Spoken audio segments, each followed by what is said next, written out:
Bom dia, pessoal. Hoje nós vamos ver um dos últimos itens que o livro do Halliday fala, tá? A respeito da força de atrito ainda, que é a força de arrasto. Tá? Vamos imaginar o seguinte, tá?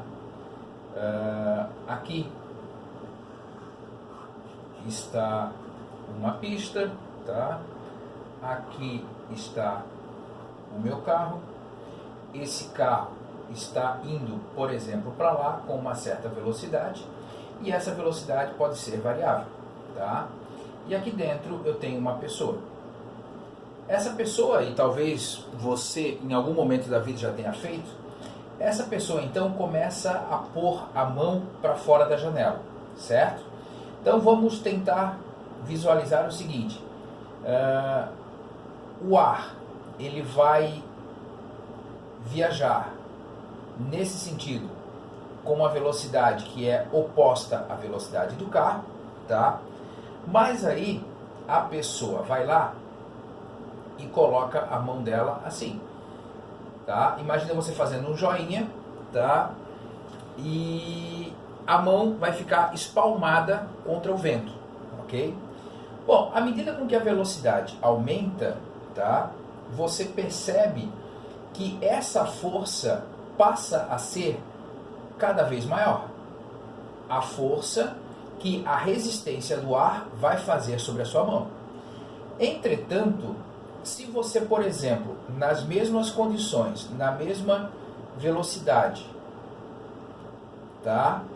Sabendo que aquela força lá já é relativamente grande, você precisa fazer uma força bem razoável para poder manter a sua mão parada. Agora você vai aqui e coloca a sua mão na horizontal, tá? Eu espero que você, que já tenha feito isso, consiga perceber que nesse caso aqui, a força de arrasto que a sua mão vai estar sofrendo devido à resistência do ar, ela vai ser bem menor do que na situação anterior.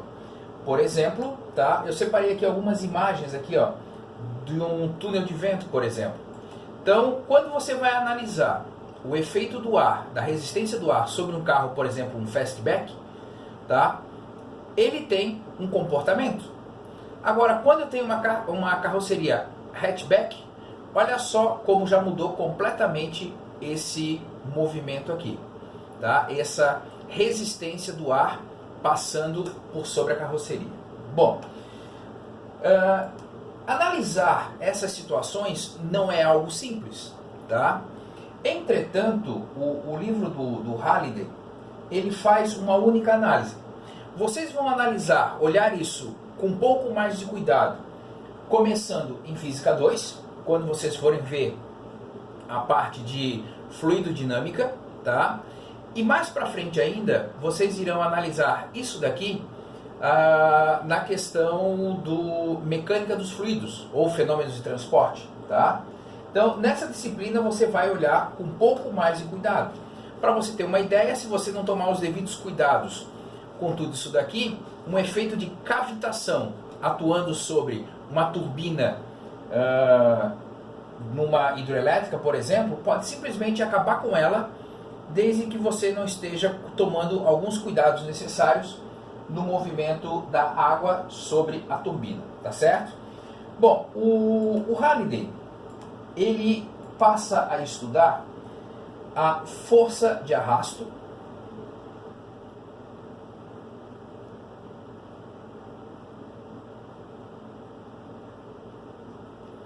numa situação bastante peculiar, tá? Ele é um corpo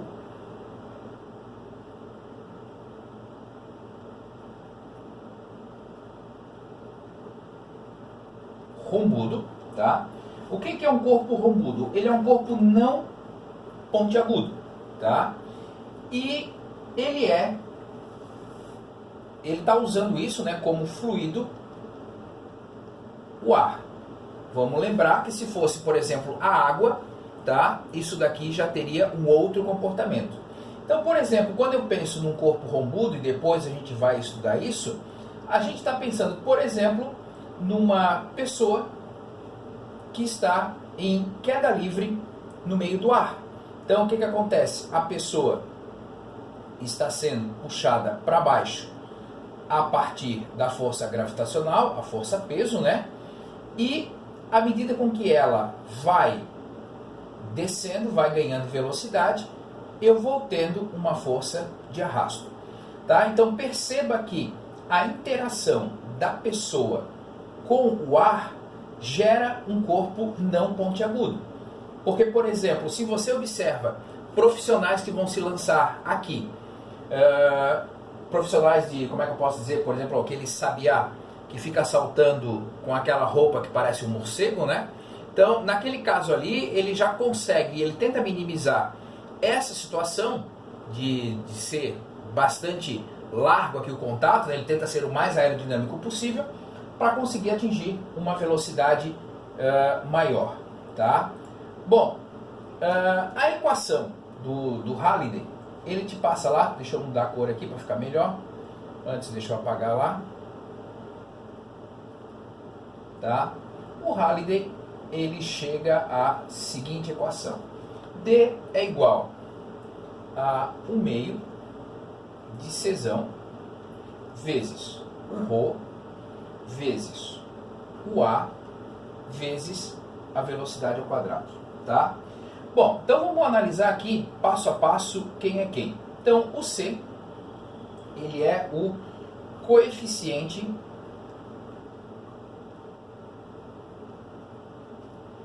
de arrasto, tá? Então esse coeficiente de arrasto vai depender, assim como naqueles desenhos lá do meu túnel de vento, tá? De como o automóvel ou o avião ele é atingido pelo ar, como é que é essa interação inicial e de toda a sua carroceria como um todo, tá? Depois disso nós temos o ρ. Esse ρ, ele é a massa específica. Nesse caso aqui, do ar, tá? Bom, quem que é o A? O A é a área da seção reta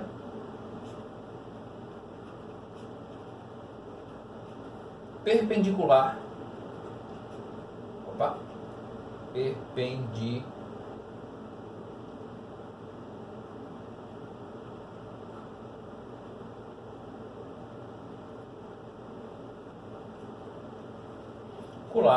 a velocidade. Então vamos pensar naquela situação lá no caso da minha mão, ok? Então, por exemplo, se o meu fluxo de ar está nesse sentido, como a gente havia colocado lá, e a minha mão ela está assim espalmada, tá? Então essa daqui vai ser a área que eu vou considerar aqui. Então perceba que se por acaso eu altero essa interação colocando a minha mão assim de lado, tá? Eu vou ter uma área menor perpendicularmente à velocidade. Então, quando eu paro para pensar aqui, a força de arrasto ela é diretamente proporcional à área.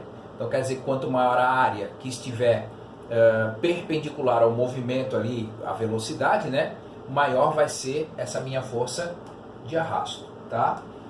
E a última grandeza que aparece ali na equação é a velocidade propriamente dita. Então, com que velocidade o ar está passando pelo objeto, tá certo?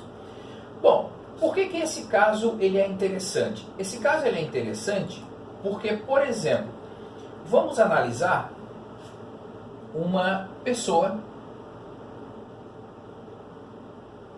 em queda livre, tá?